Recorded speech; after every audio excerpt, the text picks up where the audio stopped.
Now, bago pa lamang ang laban mga kaibigan, ang inyong lingkod ay meron ng nakitang dalawang problema. Number one, si Konosuke Kameda ay pinsan ni Koki Kameda ng Kameda Promotions. Ang Kameda Promotions, ang bagong promoter ni John Rel Casimero. So magpinsang buo po yan, si Koki Kameda at si Konosuke Kameda. Doon pa lang, meron na tayong tinatawag na conflict of interest. So hindi natin maintindihan, kung ako kay John Rel Casimero, sana ibang kalaban na lamang kanyang pinili. Hindi sa takot si Casimero kay Kameda, walang problema. Ang problema, yung conflict of interest na aking sinasabi. Magpinsang kayo eh. Ang daling magbigay ng info kay Konosuke Kameda na, uy, ito talaga ang kondisyon ni John Rel Casimero. Ito ang gawin mo ha. So, merong conflict of interest mga kaibigan. Now, pangalawang problema dito para sa aking pananaw ay ang pagiging over the weight o catch weight ng labang ito. Ang labang ito, nag-agree ang dalawang boksingero that they can weigh in as high as 130 pounds or the junior lightweight super featherweight limit. Itong si Casimero ay meron po talagang problema sa timbang. In fact, kaya nga siya na-suspend in 1 year ng Japan Boxing Commission dahil nalaman sa kanyang paulit-ulit na problema sa timbang. He was fighting at 122 pounds o junior featherweight in his last appearance. But over the weight siya, kaya naman in-anticipate na ng Kameda Promotions na baka magka-problema na naman itong si John Rel Casimero. So itinaas na nila. Okay, John Rel, pwede kang tumimbang ng hanggang 130 pounds kontra kay Konosuke Kameda. Meron ng allowance kung sakaling over the weight na naman itong si John Rel Casimero. Pero sa karagdagang timbang up to 130 pounds, ito pa'y paborable kay Konosuke Kameda sapagkat almost 5'10 ang taas nito eh. Nitong si Kameda, malaking boksingero po siya, so walang problema kung dadagdagan ang kanyang timbang. Kayang i-handle ng kanyang pangangatawan. Si Casimero maliit. Maliit mga kaibigan. And he weighed around 127.4 pounds para kay Kameda. This is a career high.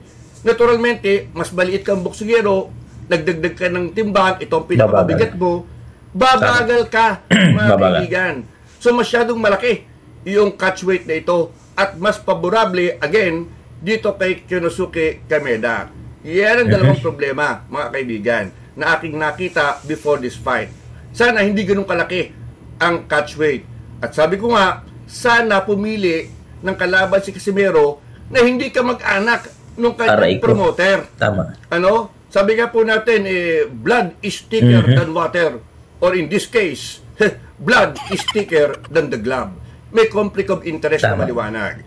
Now, let's go to the actual fight mga kaibigan. As expected, naging suntok layo, defensive ang laro ni Kameda kontra kay Casimero. Alam niyang isang taong hindi lumalaban, alam niyang mabigat si Casimero, career high, at maliit.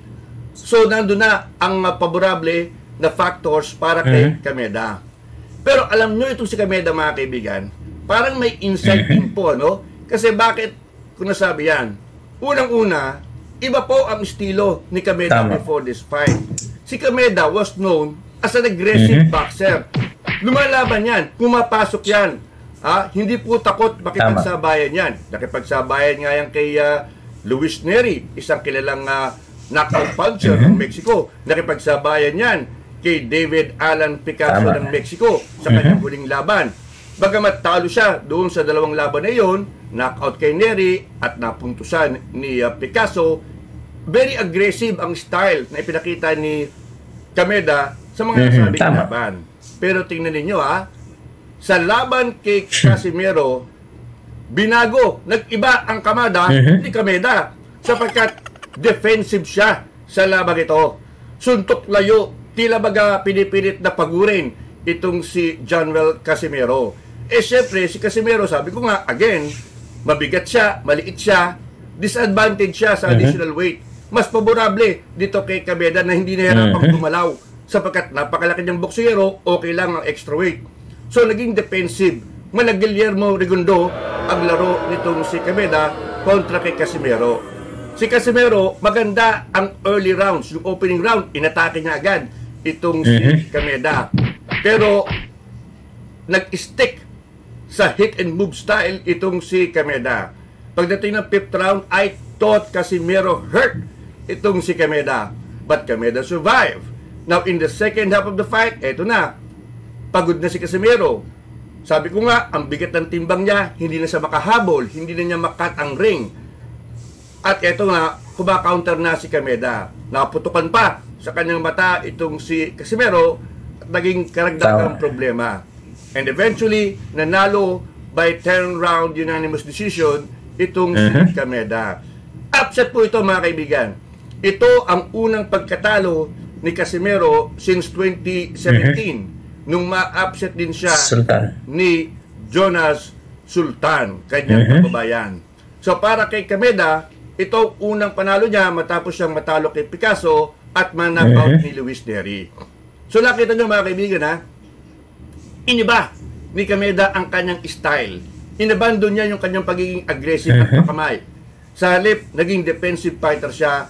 Layo ng layo sa hangaring pagurin itong si Januel Casimero. Parang may interview po siya na talagang magiging mabigat ang timbang ni Januel Casimero.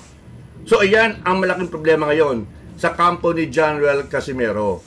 Before this fight mga kaibigan, inactive for 1 year si Casimero sapagkat siya sinuspend ng Japan Boxing Commission. 1 year yan mga kaibigan. In that 1 year na siya hindi lumaban, hindi lang bumagsak, nawala na siya sa world rankings mga kaibigan. Mapa junior featherweight, bantamweight, wala na sa world rankings si Januel Casimero. Nabura siya sa alaala ng WBC, WBA, WBO at IBF. Now, ito sana ang laban kay Kameda. Ito dapat ang kanyang big comeback fight. Ito sana ang maghahayag sa mundo na siya'y handa ng muling bumalik. Pero ito nga natalo kay Kyonosuke Kameda. Is this the end for Januel Casimero mga kaibigan? Is this ika nga'y sinasabi nating the nail on the coffin? Para sa akin, pwede pa rin makabalik si Januel Casimero. But my God, kailangan niya ng drastic changes talaga. Hindi na pwede yung mga over the weight. Maglagay tayo ng maximum na timbang. Kung ikay 122 pounds, fight at 122. Hindi pa pwedeng ang laban natin over the weight. Pwede akong tumimbang ng mabigat sapagkat hindi favorable sa kanya ang mabigat na timbang. Maliit lamang na boksingero si Januel Casimero. If he is fighting at 122 pounds, then he should try to meet the weight. Tama. Nagulangan na sa ni Kameda Si Kameda, mas favorable sa kanya ang extra weight. Kaya no problem na pumayag sa isang catch weight.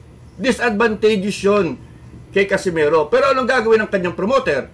Alam niya may problema sa timbang. Kung talagang disiplinado yan, di sana sinabi ng Kameda Promotions, General, we only fight at 122. You have to make 122. So, yan po ang kailangan unang ayusin ni General Casimero. Hindi pwedeng puro over the weight o catch weight ang laban mo. Ano ka ba? Saan ka ba gusto mong lumaban? If you want to fight at junior featherweight, you have to make 122 pounds. Kung si Manny Pacquiao nga inactive for 4 years, wala naging problema in meeting 147 pounds, the welterweight limit para kay Mario Barrios sa kanyang pagtituos para sa WBC Welterweight Championship. You have to make the weight, Janriel. Yan ang isang naging pagkatalo. Rason ng iyong pagkatalo sapagkat over the weight ka at hindi advantageous sa iyo ang sobrang timbang. Pangalawa, para makabalik agad si Januel Casimero, kailangan lumaban agad siya. Agad-agad. Hindi pwedeng magtagal. Kailangan mabilis na mabura ang alaala ng pagkatalo kay Kameda. Rematch? No way. Forget it. Forget it mga kaibigan. I suggest lumaban siya sa isang top 10 contender kaagad. Kailangan humanap siya isang top 10 contender. Maganda nga kung Luis Nery. Ginigit ko na yan Luis Nery. Sapagkat yung top 10 contender na yan, kapag meron kang nakalaban na top 10 contender, pinalo mo, okay, you will be rewarded with a world ranking kaagad. So kayo mga idol, anong masasabi nyo sa pahayag ng ating batikang analyst na si Attorney Ed Tolentino na dapat may disiplina si Casimero at hindi lumaban sa malaking timbang? para makuha ang timbang mga idol sa 122 pounds ay kailangan may disiplina si Cuadrolas Casimero dahil hindi niya kinaya ang dalawang division na umakyat siya mula sa 126 up to 130 mga idol para lang labanan itong si Quincy Kameda.